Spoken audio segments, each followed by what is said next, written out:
जीने का ढंग। एक समय की बात है, जंगल में एक महान संत रहते थे। वे हर वक्त भगवान के भजन में लगे रहते।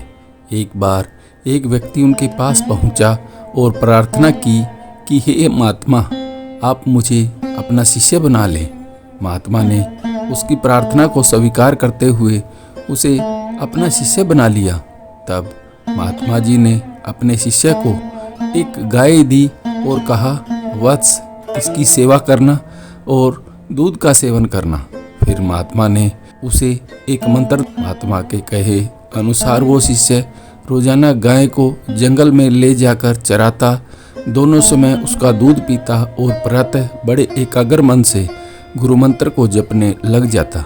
एक दिन वो महात्मा जी के पास पहुंचा और बोला, गुरुदेव, आपने मुझ पर बहुत कृपा की है, जिससे मैं पूरे आनंद में हूँ। महात्मा ने पूछा, क्या आनंद है? शिष्य बोला, गाय को चराता हूँ, उसका दूध पीता हूँ और मंत्र का जाप करता हूँ। यह सुनकर महात्मा बोले, ठीक है। संयोग से कुछ दिनों बाद गाय गुम हो गई। अब शिष्य को दूध न मिलता देकर कहा, वत्स, इस मंत्र को जपते रहना, और मंत्र के जाप में मन न लगता। इस स्थिति से वह घबरा गया और महात्मा जी के पास पहुंचा और अपनी परेशानी सुनाई। यह सुनकर महात्मा मुस्कुराकर बोले, यह भी ठीक है। कुछ दिन बीते तो एक दिन गाय अपने आप शिष्य के पास पहुंच गई।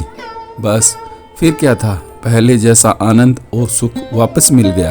दूध मिलने लगा, पेट भरने लगा और भगवान के भजन में आनंद आने लगा। महात्मा के पास आकर उसने फिर सुखमय स्थिति का वर्णन किया। महात्मा ने कहा, यह भी ठीक है। शिष्य ने हैरान होते हुए पूछा, गुरुदेव, ये तो कोई बात न हुई। जब गाय थी तो आपने कहा ठीक है, जब गाय गुम हो गई तब भी कहा ठीक है, और अब गाय दोबारा मिल गई तब भी कहा ठीक है। तब महात्मा जी ने शिष्य को समझाते हुए कहा, जीवन को जीने का यही आदर्श तरीका है। जैसी परिस्थिति हो उसे ठीक समझो और उसके अनुकूल अपने आप को ढाल लो। इसी में जीवन की सार्थकता है और सफलता प्राप्त करने का सर्वोत्तम मंत्र है।